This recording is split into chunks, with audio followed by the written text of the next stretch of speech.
Good morning students.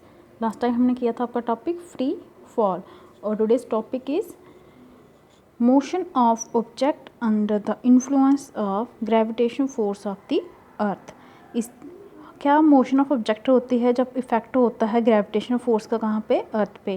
Let us do an activity. इसके लिए एक एक्टिविटी करते हैं इसको अंडरस्टैंड करने के लिए कि सारे के सारे ऑब्जेक्ट चाहे वो हॉलो हों और सॉलिड हों, बिग हों चाहे स्मॉल हों, वो सेम रेट से फॉल करते हैं किसी एक हाइट से। जैसे आप ले लीजिए, take a sheet of paper लीजिए और एक स्टोन ले लीजिए, उनको ड्रॉप छोड़ दीजिए। साइमल्टेनियसली होता है इकट्ठे, एक ही टाइम पे छोड़ दीजिए उन्हें from the first floor of a building से। ऑब्जर्व कीजिए whether both of them reach the ground simultaneous, क्या वो एक ही टाइम पे ग्राउंड पे पहुंचते हैं। We see that paper reaches the ground little later than the stone. हम ये देखेंगे कि पेपर जो है वो स्टोन से थोड़ा सा बाद में पहुंचेगा। This happens because of air resistance, क्योंकि उसके रास्ते में क्या रुकावट होती है, एयर। वो उसे थोड़ा पहुंचने में इस कारण, एयर के कारण उसे पहुंचने में थोड़ा लेट हो जाता है। Air offers resistance due to friction of the motion of the falling object, क्योंकि एयर क्या करती है, रेजिस्टेंस रुकावट पैदा करती है फ्रिक्शन के कारण। फ्रिक्शन किसकी, मोशन किसकी, फॉलिंग, जो ऑब्जेक्ट नीचे आ रहे हों। Resistance offered by air to the paper is more than the resistance offered to the stone. जो रेजिस्टेंस पेपर के रास्ते में आती है वो रेजिस्टेंस स्टोन के रास्ते में जो आने वाला रेजिस्टेंस है उससे ज़्यादा होती है। If would do the experiment in a glass jar, अगर यही एक्सपेरिमेंट हम एक ग्लास आर के अंदर करते हैं जहाँ पे air has been sucked out, air वहाँ पे नहीं होगी, the paper and the stone would fall at the same rate. वहाँ पे आपका पेपर और स्टोन दोनों सेम रेट से फॉल करेंगे। We know that an object experience acceleration during free fall. हमें पता है कि कोई भी जो ऑब्जेक्ट होता है वो क्या करता है, एक्सेलेरेशन एक्सपीरियंस करता है जब वो नीचे आता है। हमने पिछले फ्री फॉल में किया था एक्सेलेरेशन ड्यू टू ग्रेविटी, ठीक है। हमारी इक्वेशन थी 10.9। इक्वेशन 10.9 में था आपका g equals to G capital M upon r का square, where m is the mass of Earth, r is the radius of Earth and g is the gravitation constant. This acceleration experience by an object is independent of mass. Of इस equation में देखिए, ये हमने निकाली है acceleration due to gravity.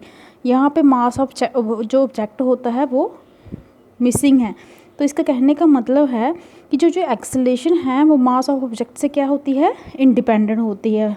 This means that all the object hollow और solid. इससे क्या मतलब हुआ कि चाहे कोई भी ऑब्जेक्ट हो, चाहे वो हॉलो हो, सॉलिड हो, बिग हो, स्मॉल हो, वो फॉल करता है सेम रेट से।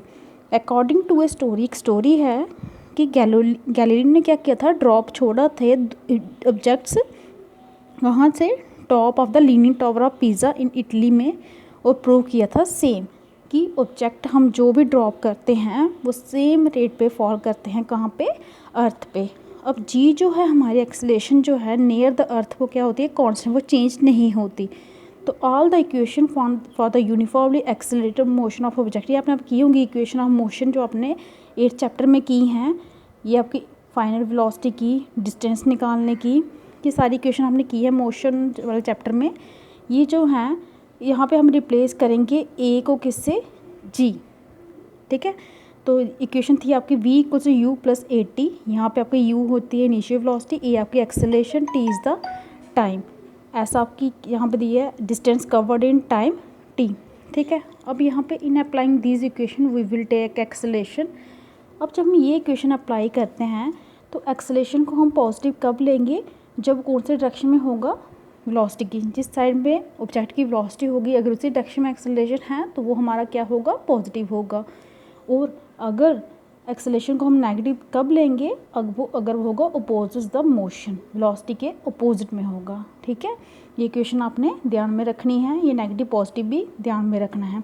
जैसे हम एक एग्जांपल कर लेते हैं, यहाँ पर न्यूमेरिकल, एक कार है, वो एक कोने से नीचे गिर जाती है ग्राउंड पे, कितने टाइम में, 0.5 सेकंड में। वहाँ पे आपको एक्सेलरेशन ड्यू टू ग्रेविटी दी है 10 मीटर पर सेकंड स्क्वायर, ठीक है। What is it speed on striking the ground, जब ग्राउंड को स्ट्राइक करती है तो उसकी स्पीड क्या होती है, उसकी एवरेज स्पीड क्या होगी इतने टाइम पे। और how high is the ledge from the ground, वो जो टॉप है जहाँ से कार गिरी है कोने से, उसकी हाइट कितनी होगी कहाँ से, ग्राउंड से, ठीक है।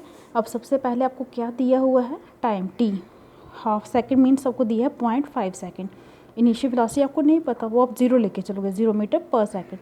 एक्सेलरेशन ड्यू टू ग्रेविटी जो आपको एक्सेलरेशन दी है वो दी है 10 मीटर पर सेकेंड स्क्वायर। और यहाँ पे आप ये इसी को आप ए लेके चल रही है, पॉजिटिव में ले रहे हो, क्योंकि जिस साइड आपकी मोशन है, वेलोसिटी है गाड़ी की, ठीक है, वो नीचे की साइड ही अपोज नहीं कर रही, तो वहाँ पे आपकी एक्सेलरेशन क्या होगी, पॉजिटिव होगी, ठीक है। यहाँ पे देखिए फर्स्ट ऑफ ऑल आपने निकालनी है स्पीड, तो आपने अभी फॉर्मूला ऊपर किया v equals to u plus a t, लेकिन u आपकी जो इनिशियल वेलोसिटी वो 0 है, तो a इंटू टी, एक्सेलरेशन आपकी 10 है, टाइम आपका 0.5, 5/10, 10 कैंसिल हो गया, आपकी स्पीड आ गई 5 मीटर पर सेकेंड। नेक्स्ट आपको पूछा है एवरेज स्पीड। एवरेज स्पीड होती है टोटल, वो होगी initial plus final divide by 2।